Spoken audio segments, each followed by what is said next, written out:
Então eu só queria começar a nossa discussão porque um dos resultados aponta que a criança hoje de 5 a 9 anos, dessas que foram entrevistadas, são quase 7 mil crianças, elas estão trabalhando na rua. O principal trabalho é no lixo, trabalhando na reciclagem do lixo. E, em segundo lugar, o trabalho doméstico em casa.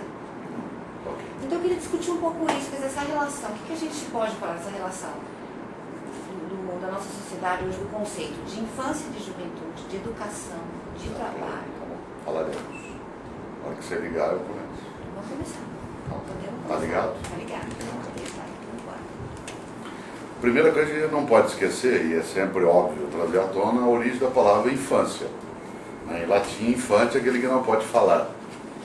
Certo? É aquele que é privado da fala. Isto é, não é casual que numa guerra, por exemplo, ou a infantaria é aquilo que ia à frente sendo massacrada enquanto a cavalaria se protegia para um ataque posterior. O infante é aquele que é calado, ele não pode falar. É aquele que está impossibilitado de dizer e de dizer-se. Portanto, é aquele que não tem voz. Desse ponto de vista, no Brasil, a palavra infância, ela cabe muito bem na etimologia. Porque uma parte deles não tem voz. Uma parte deles não pode se dizer. E uma parte deles não pode se completar como criança. Por isso a noção de infância é diferente da noção de criança. Porque a noção de criança é aquele que vai sendo criado. É aquele que está na criação e, portanto, é aquele que vai ter uma existência. Se nós partirmos dessa perspectiva, é preciso que educadoras e educadores consigam assomar a voz das crianças, fazer com que elas venham à tona. Não é dar voz à criança, mas permitir que haja condições para que ela possa se dizer. Em segundo lugar, muitas vezes a própria escola silencia essa infância. Mais ainda, porque alguns de nós, na educação, nem sempre levamos em conta essa realidade que a criança tem e fazemos sobre ela exigências como se ela não tivesse esse contexto de vida.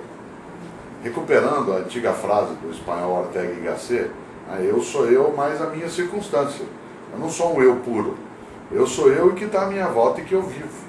Portanto, eu sou eu e as minhas condições, minhas obrigações, meus temores, minhas dores. Eu não sou um eu puro que aparece dentro de uma sala de aula, ou que não aparece. Essas crianças, elas são também infâncias silenciadas, sem voz, à medida que uma parte delas não tem registro civil. E por não ter, e por não serem matriculadas em escolas, muitas delas, elas são invisibilizadas no dia a dia social. Por exemplo, uma das coisas que leva uma criança a ter maior nível de proteção na vida é, estando matriculada numa escola, quando ela começa a se ausentar em excesso, é comum que a escola vá atrás. Crianças fora do aparelho escolar não são procuradas, elas são invisíveis. Por exemplo, vez ou outra na capital paulista, a gente tem incidentes como, por exemplo, um incêndio numa favela, que por ser uma área precária, cheia de material combustível, ela leva muito a dificuldade até nos escombros. Muitas vezes não se sabe o número de pessoas que de fato pereceu no incêndio numa favela, porque algumas crianças não estão frequentando escola e, portanto, ela não falta. E se ela não falta, ela não faz falta. Como ela não faz falta, isto é, ela não faz falta no parque, ela não faz falta na praça, ela não faz falta no posto de saúde, ela é invisibilizada. Então, além de emudecida, ela é privada de visão. Ela não é olhada. Aliás, é uma visão muito pouco aprazível, especialmente aquelas que estão na rua, que estão em algum local, parece que morrem na contramão atrapalhando o sábado. Elas são atrapalhadoras da nossa paisagem, elas perturbam um pouco a nossa paisagem, o que nos leva não a uma ilusão de ótica, mas a uma ilusão de ética, porque elas estão ali naquele circuito. Paulo Freire usava uma expressão que eu uso demais, que é miopização da realidade. A gente tem uma miopização dessa visão. E aqueles que não são enxergados, não o são não por serem de fato desejosos de serem invisíveis, mas porque são invisibilizados por aqueles que teriam que dar a eles visibilidade. Afinal de contas, né, há uma conexão forte entre a infância maltratada e a educação delinquente. Não a educação do delinquente, a educação delinquente, aquela que delinque todas as vezes que ela esquece, como poder público, como poder privado, como cidadania, como ONG, como empresa. Faz parte da responsabilidade social a atenção aos que são invisibilizados e emudecidos. Como eles são emudecidos, eles não são ouvidos. De maneira geral, as pessoas não prestam atenção. E esse não prestar atenção não é simbólico, ele é prático. Inclusive, quando se fala do trabalho da criança, eu não chamo de trabalho. Eu sei que o nome é trabalho infantil, eu acato aquilo que for usado, mas eu chamo de ocupação. Há uma diferença entre trabalho e ocupação. E o que muitas crianças têm não é um trabalho, é uma ocupação. E essa ocupação que elas têm, muita gente até prefere que elas tenham para elas não ficarem desocupadas. Esse é um dos pontos. Porque para algumas pessoas a relação é estritamente financeira. Então a criança ela vai trabalhar porque a família é pobre. Para algumas famílias não. Para algumas famílias trata-se realmente de um conceito que vai além dessa questão monetária. Veja só, há uma lógica na formação mais antiga de que uma criança precisa aprender a trabalhar desde pequena para que ela possa aprender o valor das coisas, uma noção processual da construção, do ganho. Exatamente. Isso é muito diferente de ter uma ocupação marginal. Por exemplo, meus 3 filhos, hoje adultos, casados, etc., todos aprenderam a trabalhar. Mas eles não aprenderam a trabalhar no emprego. Eles aprenderam a trabalhar no emprego quando eles tinham 15 anos. Certo? Eles não aprenderam, mas aprenderam a trabalhar. Aprenderam a operar coisas, a cuidar do quarto, cuidar da roupa, cuidar do alimento, cuidar da louça, cuidar da casa. Isso é aprender a trabalhar. Dizer você vai sair para ganhar o seu próprio dinheiro porque isso é importante, o será se ele não for em detrimento das minhas condições para crescer mais adiante. Essa infância não pode ser furtada do seu tempo de infância. E esse tempo de infância é um tempo de construção de estruturas. De construção de estruturas, de condições, de base orgânica, intelectual, reprodutiva, intelectiva. Há um sequestro dessa condição quando eu ocupo uma criança ou quando eu me omito, porque, claro, numa diferenciação, aquele que cala, mais do que consentir, ele é conivente de fato. Afinal, diz a clássica frase, os ausentes nunca têm razão. E se a gente observa, algumas famílias têm o trabalho da criança como um conceito importante na formação, mas está confundindo aprender a ter ações que sejam responsáveis, produtivas, com ter uma ocupação monetária ou um emprego. É muito difícil lidar, eu sou paranaense. No Sul é mais complexa essa questão, porque como o Sul é uma área onde há muita propriedade familiar, especialmente no Paraná, Santa Catarina e Rio Grande, mas maiormente no Rio Grande do Sul e em Santa Catarina, como a família é proprietária de um trecho de terra, se a criança não ajudar, o conjunto não sobrevive. No entanto, todas as vezes que isso ocorre, que o poder público, junto com a sociedade civil, enxerga a possibilidade de substituir o ganho da criança por uma proteção social, a família fica liberada de colocar a criança naquela condição. É difícil no Sul você lidar do mesmo modo que se lida em outros lugares. Porque, por exemplo, o Nordeste não é uma sociedade de proprietários pequenos, ele é um local de latifúndios. O Sul é de pequenos proprietários. São Paulo não é mais um local de pequenos proprietários. Não tem mais o sítio, agora é a fazenda.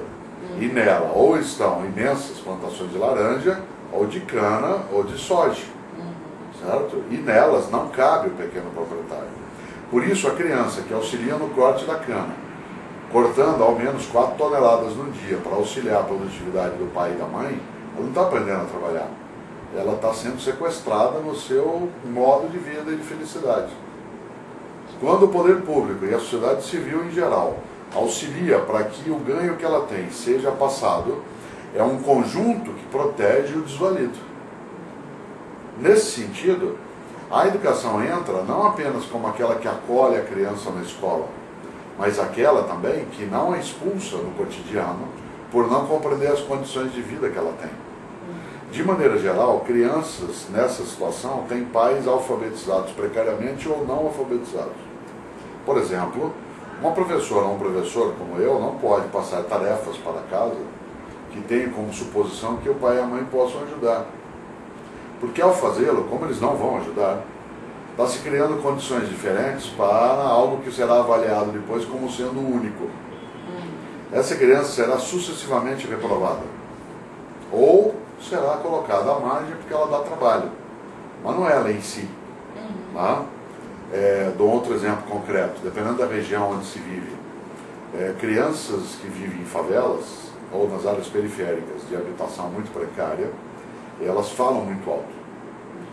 E quando elas vão para a escolarização, muitas vezes os professores os chamam de indisciplinado, mal educado, porque, por exemplo, filho de classe média ou das elites, ele é criado em espaços coletivos, onde há uma certa ordenação do lugar. Tem o quarto, meu quarto, a sala. Você vai ligar o som, eu falo assim, abaixa e você brinca dentro de casa. São poucas pessoas, Isso. né? E é no mesmo ambiente que você tem que conviver, e você brinca dentro de casa. A criança na habitação precária, como o local não é aprazível para o brinquedo e nem cabe, ela brinca na rua. Ao brincar na rua, no campo aberto, ela tem que elevar a voz para poder brincar. É óbvio, senão ela não será ouvida. Ao entrar na escola, ela tem um patamar, ela alçou um padrão de fala, né? Qual é o resultado? Um de nós, em educação, desconhecendo a realidade que ela tem, pode chamá-la de mal educada, quando o que ela tem é uma condição de fato. Tá?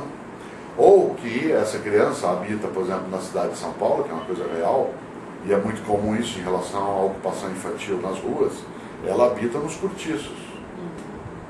Eu vou dizer algo que parece herético, mas um cortiço é pior do que uma favela. Porque minimamente na favela, com toda a precariedade que tem, eu tenho meu terreninho na frente, meu espaço, onde eu posso ter um cachorro, eu apoio uma planta ou eu penduro a bicicleta. Certo? Mas num cortiço, e não são poucos na cidade de São Paulo, você tem numa casa que tem 30 cômodos, cada um com uma família, 2 banheiros, certo? 60 adultos e 20 crianças. Esses adultos têm que ter prioridade ao usar o banheiro de manhã, porque senão eles perdem o dia no trabalho. Essas crianças vão para a escola sem tomar banho, sem ir ao banheiro direito. Essas crianças, às vezes elas chegam com o olho com ramela, não escovou o dente, ela não teve tempo de fazer. Ao chegar na escola, um de nós vira essa menina suja, ela sempre suja, ela não toma banho. Isso vai emudecendo mais ainda aquele que já é emudecido no dia a dia. Aí eu volto ao teu argumento anterior. Será que eu posso usar a relação de trabalho da criança como positivo? Não. A menos que eu esteja entendendo o trabalho como sendo aprender a lidar com o mundo de uma maneira operativa. Se eu entendê-lo como ocupação ou emprego, ele é negativo. Eu posso ensinar uma criança a trabalhar para que ela se habitue a um mundo onde isso é necessário, sem que isso se torne para ela uma carga e nem que exija que ela corra risco de ter furtado seu tempo de vida. O que perde uma criança que trabalha? Uma criança que tem uma ocupação fora, ela perde um tempo de maturação e de ludicidade. O lúdico, ele é básico na formação de uma criança e de um adolescente. Aprender a brincar. Aprender a brincar. Aprender a brincar, conviver, porque o aprendizado, ele leva à cooperação, ao aprendizado dos códigos, ao modo de convivência, à presença da etiqueta, que é a pequena ética, tudo aquilo que faz com que você conviva melhor. Por outro lado, essa alegria, ela tem um hormônio vital.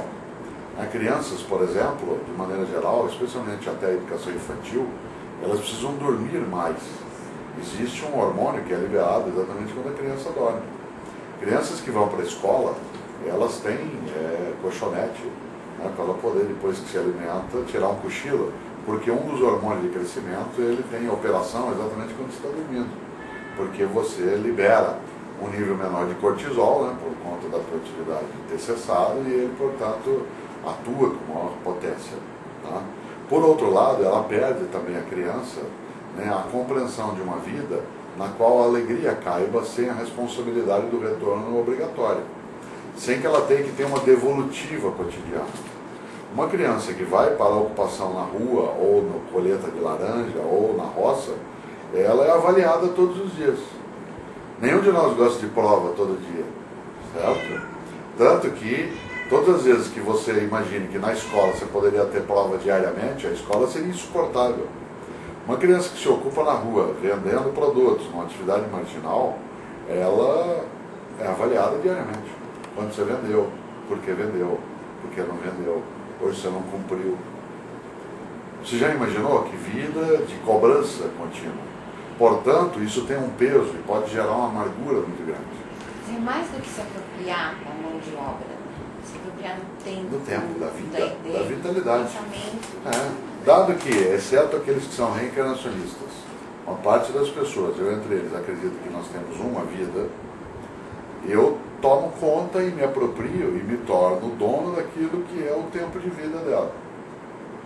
Inclusive porque crianças felizes se tornam, em grande parte, adultos melhores. Crianças felizes não são aquelas que não trabalham. Crianças felizes são aquelas para as quais as ações do dia a dia, elas não recebem uma cobrança contínua. Por outro lado, usando a clássica ideia, a gente foi feito para ser feliz. E a palavra feliz em latim é félix. Mas curiosamente, félix em latim, além de feliz, é fértil também. E felicidade é fertilidade. Fertilidade é aquilo que impede que a vida cesse. Você tem fertilidade todas as vezes que você irriga, umedece a vida e o futuro. Muitas crianças nessa condição, elas têm um futuro esterilizado. Elas têm uma desertificação da vida. E essa desertificação, essa esterilização, ela as amargura, as violenta e as torna crianças, portanto adultos depois, das quais foi furtado um pedaço da vida. A questão é muito mais séria do que simplesmente tirar as crianças da rua. E não basta tirá-las da rua. Não é uma questão simplesmente de escola de período integral. Eu fui secretário de Educação na cidade de São Paulo e eu continuo até hoje contrário à escola de período integral. Eu sou a favor de educação de período integral. Isso. Mas não é escola de período integral. Isto é, a criança ficar 8 horas dando aula. Educação de período integral significa um equipamento público, que pode ser como o CEL ou outras coisas, em que você tem atividade escolar e tem atividade de lazer, atividade de esporte, atividade estética. Isso é educação. Aí sim, essa educação ela tem que levar ao acolhimento.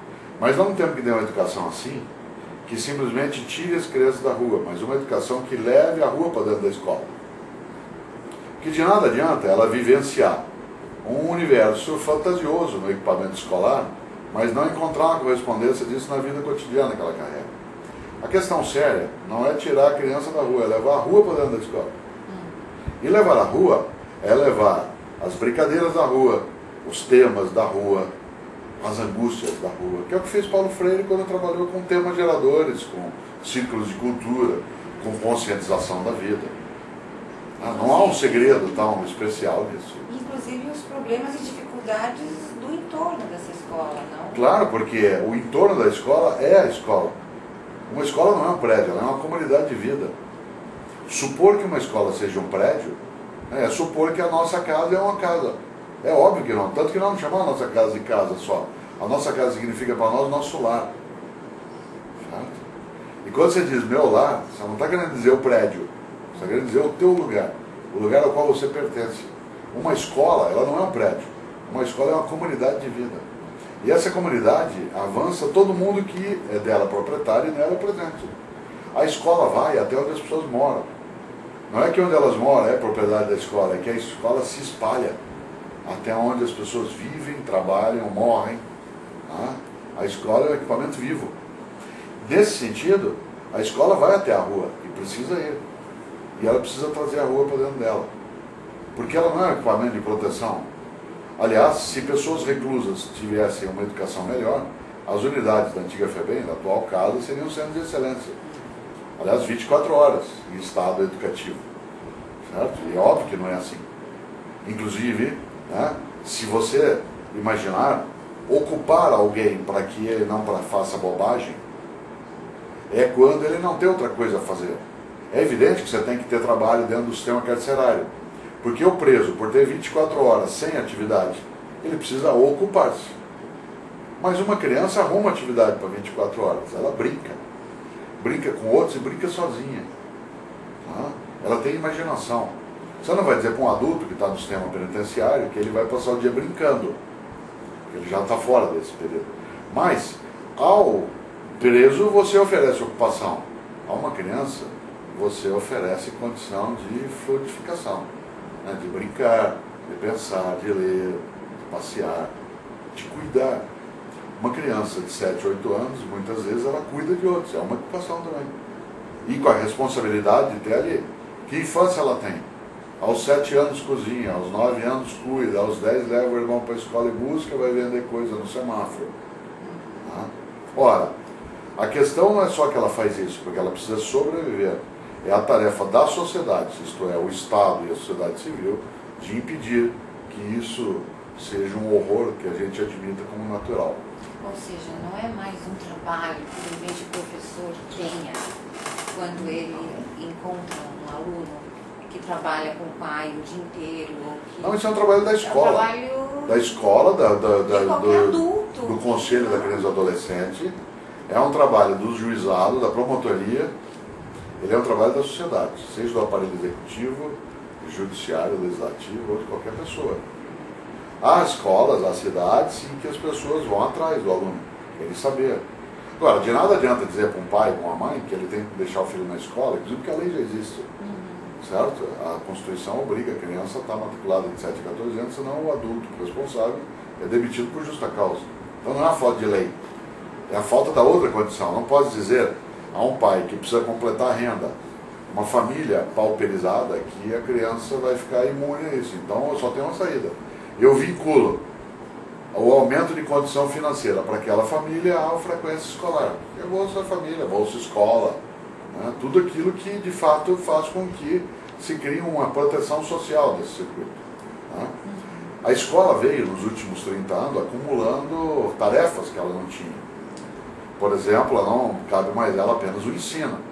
Ela faz a merenda, ela faz a proteção de saúde, ela faz a educação para o trânsito, a educação ecológica, a educação sexual, a educação física. Tá? Mas esse é um ônus que a escola assumiu em função até, né, de se ter desaparelhado as outras instâncias sociais onde isso acontecia. Tá? Havia um trabalho mais forte de voluntariado em relação à miserabilidade há 30, 40 anos. Que não eram as ONGs, que não existiam. Era o trabalho religioso, era o trabalho das paróquias, era o trabalho, por exemplo, das entidades tipo Rotary, Lions, que ainda fazem essas coisas. Né? Mas que pouco a pouco a cidade hiperdimensionou e veio para o grande centro ou para o centro médio situações que não existiam antes. Né? A escola não estava preparada pela mudança. Né? E muitas vezes a escola, e nós na escola, invisibilizamos mais ainda aqueles que já o são, né, no cotidiano. Quer dizer, o não fazer é uma violação também. Claro. Né? A ideia da omissão, numa sociedade onde há diferenças, ficar neutro é ficar ao lado de quem vai vencer. Certo? E quem vai vencer nisso é a miséria, é a violência, é a degradação da vida dessa criança. Desse ponto de vista, não há neutralidade possível. Ninguém pode supor que fechando os olhos em meio a um tiroteio não será atingido. Existe um tiroteio que ameaça a vida. É o trabalho infantil, é a degradação dessa criança, é a prostituição infantil, é o assédio. Tudo isso faz com que a gente tenha de se envergonhar, né, daquilo que admite. Porque essa admissão dessa situação, ela é de mais nada uma covardia. É muito fácil ser valente frente aos menores, aos pequenos, aos frágeis. Agora, essa valentia que se demonstra, ela não aparece na hora de se tomar esses cuidados. Essa apatia moral que parece... Ela não é apatia moral, ela é uma justificativa. A apatia moral é uma justificativa para uma acomodação e para uma inação.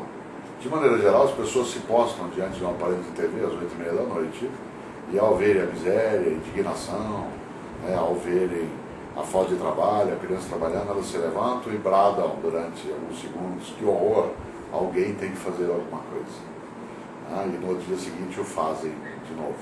E no outro também. O nome disso é revolta. é diferente de um comportamento revolucionário. Há uma diferença entre revolta e revolução. Revolta é você ficar indignado e voltar a sentar onde estava. Revolução é você, tendo ficado indignado, transformar a tua indignação num ato que cesse o ato violento que te indignou. Isso é revolução. Há pessoas que fazem uma revolução em educação. Há empresas nas suas fundações que fazem uma revolução na vida das pessoas. Outras só produzem revolta. Aí a revolta, o máximo que ela produz é chateação, raiva, mas ela não move uma palha. Ela não move nada. Por isso, tem muita gente revoltada. Mas o número de pessoas que são revolucionárias de fato, ela aumenta cada dia. Né? São pessoas que não desistiram. São pessoas com hombridade, com integridade. São pessoas com solidariedade. Aliás, gente que aprendeu que a palavra solidariedade não vem de solidão, mas vem de sólido. Né? Portanto, daquilo que dá a maior solidez, né, à nossa vida. Agora, outros não. Acham que, de fato, essa existência... Nós temos um impasse na vida hoje. Nós vamos degradar a nossa condição se nós não resolvemos esse impasse. Né? O impasse é entre adotar um ditado, uma máxima ou outra. A máxima que está vigindo é cada um por si, Deus por todos. A máxima que tem que vigir é um por todos e todos por um.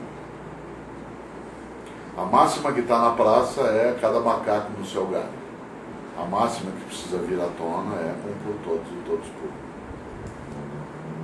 Quando eu tenho um por todos e todos por um, a questão infantil é uma questão minha.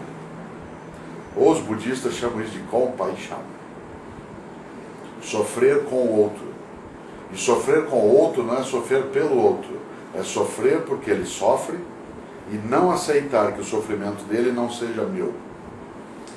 Também eu tenho de sofrer. Não se trata de heroísmo. Não precisa de heroísmo. Ao contrário. É a construção. Agora filme que está encantada com a professora, de repente o professor tem sempre um pouco essa visão. Essa ideia sacerdotal messiânica, a lá Obama. Mas, de maneira geral, o Milor Fernandes repete isso e, vez ou outra, Bertolt Brecht dizia que um povo que precisa de Salvador não merece ser salvo. Mas é mais do que um heroísmo, porque a gente tem gente que não desiste. Muitas vezes nas minhas andanças, por exemplo, no Nordeste, nas áreas mais empobrecidas, em que eu conversava com professoras que elas mesmas não têm o ensino fundamental completo, mas dão aula há anos e anos, ganham um salário que é 1/5 do salário mínimo, ficam 3, 4 meses sem receber. Infelizmente, quando elas morrem, não colocam o corpo delas sob um carro de bombeiros e desfilam, mas deveria ser feito. E às vezes eu pergunto assim, dona Zefinha, dona Nicota, por que a senhora faz isso? Seu bolso, se eu não fizer, quem que vai fazer? Essa ideia de uma vida de doação, ela não é heróica só, ela é uma vida de integridade. É uma vida em que uma pessoa coloca a vida dela também a serviço do outro. E isso é uma coisa que não pode ser esquecida. Então, eles são os bons exemplos. As pessoas que silenciam, que se calam, elas estão sendo complacentes, face a essa perspectiva, de não admitir que a vida tem que ser protegida no seu conjunto. Só para a gente poder finalizando até, que a gente, que futuro é esse que a gente está querendo? Né? Que relação é essa que a gente estabelece quando a gente vê crianças e adolescentes no lixo? O que é isso? Então, nós estamos nos habituando à ideia de normal quando ele é apenas frequente. A gente não pode confundir natural com normal e com comum. Natural é aquele que é da natureza, ou seja, é atávico. Normal é que está na norma, e comum é frequente. Crianças no lixo não é natural. No lixo é natural outras espécies de animais, nós não. Certo? Não é normal também, não está na norma, ao contrário, a norma diz o contrário. Mas é comum. E aí vem a esperança. Porque se fosse natural, era difícil, nós íamos ter que lutar contra a natureza. Se fosse normal, ia ter que enfrentar a norma. Mas sendo uma questão de frequência, é uma questão de diminuir a frequência. E, portanto, não é algo impossível de ser ultrapassado.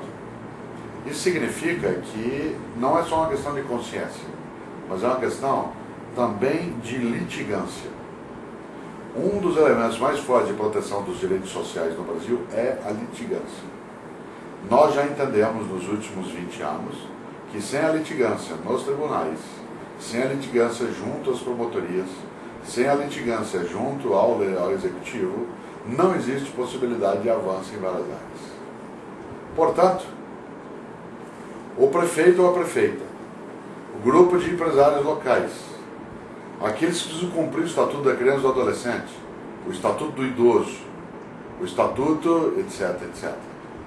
Aquele que não o fizer, a litigância tem que vir em cima. Porque ao litigar, se condena a fazer. O que seria da proteção aos portadores de HIV se a litigância não tivesse sido um fato concreto, com ações contínuas na justiça para fazer com que o poder público ou as empresas cobrissem os custos? O que seria da abertura e da voracidade de vários planos de saúde privados não fosse a litigância? Hoje, você tem promotorias de defesa da criança e do adolescente, promotorias de meio ambiente ou de direitos difusos, que são absolutamente eficazes. São aqueles promotores que, dando herança à Constituição de 88, decidiram acolher a litigância. Lamento, o bom seria que nós fizéssemos isso de livre vontade. Mas se a humanidade fizesse tudo que é bom de livre vontade, não haveria nem advogados, nem o mundo do direito. Certo? Só existe a discussão sobre direito porque nós não o fazemos. Tá? Desse ponto de vista, consciência, esperança e litigância. Afinal, lembrou o grande Guimarães Rosa, o sapo não pula por boniteza, ele pula por precisão. E nós vamos pular por precisão. Quando se criou, por exemplo, a dificuldade das grandes hordas, né, de trabalhadores volantes no interior de São Paulo, chamado Boia Fria, né, que atuavam no corte da cana e que ficavam depois na entre-safra perambulando pelas periferias e depois pelo centro das cidades, isso atravessou o sábado de novo, o pacotão. Muita gente pensou em como você produzir uma ocupação cooperativada, envolver no período de entre-safra, lidar de um outro modo. Quando a cidade de Franca, né, há 15 anos, foi litigada pelos italianos, que era o seu principal mercado de compra, de que havia exploração do trabalho infantil para costura e cola de sapatos, e que o mercado italiano disse, não compraremos mais. A cidade inteira de Franca se organizou para colocar as crianças na escola, estabelecer uma fiscalização contra o trabalho infantil, até dar as provas do que o fez. E precisou fazer. Pode ser que a empresa amiga da criança, o selo verde, que isso seja um pré-requisito. Por exemplo, parte de nós nos últimos 2 anos passou a olhar a sacolinha de supermercado de plástico meio estranhamente. O mercado começou a puxar isso. Alguns comerciantes viram que era uma chance de propaganda contínua num produto dele, que é uma sacola de papelão ou de pano. Isso muda algum mercado. O mercado de gráficas perdeu muito nos últimos tempos com o uso de tecnologia de informática, né? Mas onde ele está ganhando hoje? Ele dá o salto nessa área. Um dia, alguns pais descobriram que esses livros que crianças gostam de brincar, que são aqueles que abrem as figuras, que eles eram muito usados para trabalho infantil, porque para você poder justapor aquilo direito num livro, precisa uma mão pequena. Então tinha muita criança envolvida naquilo. E, portanto, quando você estava comprando um livrinho bonitinho, quando você abria um fantasma e fazia isso, você não estava comprando só um livrinho bonitinho que o fantasma fazia isso. Você estava comprando uma cadeia de produção. A mesma coisa vale em relação ao produto pirata, a mesma coisa vale em relação àquilo que a gente adquire, o palmito, né? A tudo aquilo que tem a ver com a nossa capacidade de proteger. Por isso, 2 lemas, litigância e esperança. Aí, se a gente tem litigância e esperança, a gente impede a mendicância, a negligência, né? E aí faz parte. E um dia, aí a ideia de felicidade e fertilidade, elas se tornam mais amplas, e não um privilégio. Não se confunda qualidade com privilégio. Muita gente fala em qualidade de vida, mas ele está pensando em privilégio. Por exemplo, São Paulo é uma cidade na qual se come muito bem. É verdade. Quem come? Quem come o quê? Aqui tem 260 cinemas, 70 teatros e 43 museus. Ótimo. Maior parque cultural do país. Para quem? Qualidade sem quantidade total não é qualidade, é privilégio. Por isso, uma sociedade de privilégios é uma sociedade injusta. E uma sociedade injusta é uma questão de escolha daquele que pode diminuir isso. Por isso, litigância neles e em nós. Há um estudo falando que até 2015 a gente não vai conseguir nem chegar na metade, diminuir pela metade o número de crianças e adolescentes que trabalham. Então, é claro, a gente Isso não vai conseguir se não nós vai. continuarmos no mesmo ritmo. Né? Mas a gente também pode fazer uma coisa belíssima. O Brasil, em 94, obteve uma certificação muito rara no mundo, que é a extinção da poliomielite. Ele conseguiu isso fazendo propagandas maciças em relação à vacinação e campanhas. Aliás, com a mídia entrando firme nisso, leve seu filho, olha o Zé Gotinha, olha não sei o que, a Xuxa. Aí vacinou todo mundo. Nós conseguimos extinguir a poliomielite em 94. Bom, a gente fez isso em 10 anos. Pode ser que a gente leve isso ao menos. O que a gente não pode é porque demora para fazer, demorar para começar. Afinal de contas, né, a infância tem pressa. Para parodiar o Betinho, que dizer que a fome tem pressa. Né?